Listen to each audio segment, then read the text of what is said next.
ഞാൻ സത്യത്തിൽ സിനിമയിൽ അഭിനയിച്ചു തുടങ്ങിയ കാലത്ത്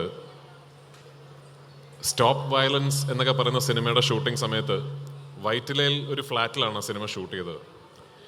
എറണാകുളത്ത് നിന്ന് ഷൂട്ടിംഗ് കഴിഞ്ഞ് രാത്രി കാറിൽ കയറി തിരുവനന്തപുരത്ത് പോയി മറ്റൊരു സിനിമ ഡബ് ചെയ്ത് വെളുപ്പിനെ തിരുവനന്തപുരത്ത് നിന്ന് കാറിൽ തിരിച്ച് എറണാകുളത്ത് വന്ന് ഷൂട്ട് ചെയ്യാറുണ്ടായിരുന്നു.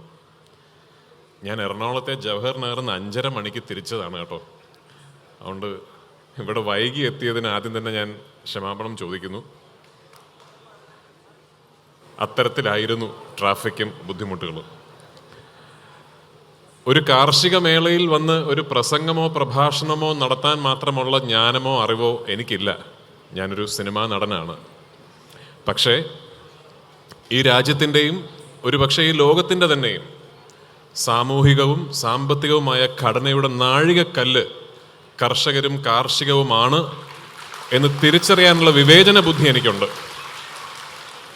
അതുകൊണ്ട് തന്നെ രാഷ്ട്രീയവും സിനിമയും കായികവും ഒക്കെ വാർത്തയും ആഘോഷവുമാകുന്ന ഈ കാലത്ത് കർഷകരെയും കാർഷികത്തെയും കേന്ദ്രീകരിച്ച് ഇത്തരത്തിലുള്ളൊരു മേള സംഘടിപ്പിക്കുന്നത് എന്തുകൊണ്ടും അഭിനന്ദനം അർഹിക്കുന്ന ഒരു സംഭവം തന്നെയാണ്.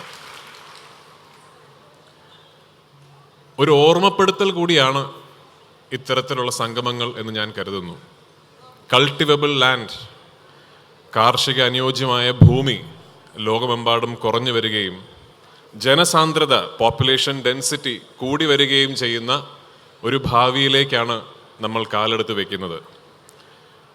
അത്തരത്തിലുള്ളൊരു കാലഘട്ടത്തിൽ ഏറ്റവും എഫിഷ്യൻ്റായ അഗ്രികൾച്ചർ മെത്തഡോളജിയും ഏറ്റവും സ്കിൽഡായ അഗ്രികൾച്ചറിസ്റ്റുകളെയും വാർത്തെടുക്കേണ്ട ഒരു ഉത്തരവാദിത്വവും കൂടി നമ്മുടെ സമൂഹത്തിനുണ്ട് എന്ന് ഞാൻ ഉറച്ചു വിശ്വസിക്കുന്നു.